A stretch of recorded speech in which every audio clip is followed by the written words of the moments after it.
নেটওয়ার্কটা কি খায় না মাথায় দেয় না গায়ে দেয়, তাকিয়ে দেখে না কি করে, এটা অনেকেই জানে না। নেটওয়ার্কটা করতে গেলে, বুঝতে গেলে প্রত্যেকটা মিটিংয়ে আসতে হবে এবং একে একে আপনাকে পরপর এসে পরপর ধাপগুলো শিখে নিতে হবে।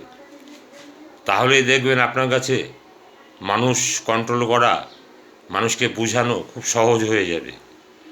তাই নেটওয়ার্কের লিডারদের অনেক মূল্য, অনেক দাম, অনেক সম্মান। এবং আপনি একটা মার্কেটে গিয়ে বলবেন যে আমি সম্মান চাই, সম্মান কিনতে পাওয়া যায় না। সেই সম্মান কিভাবে পাওয়া যায়, নেটওয়ার্কের লিডাররা সম্মান অর্থ কীভাবে পাওয়া যায় সেটা শেখায়। তাই নেটওয়ার্ক নেটওয়ার্ক নেটওয়ার্ক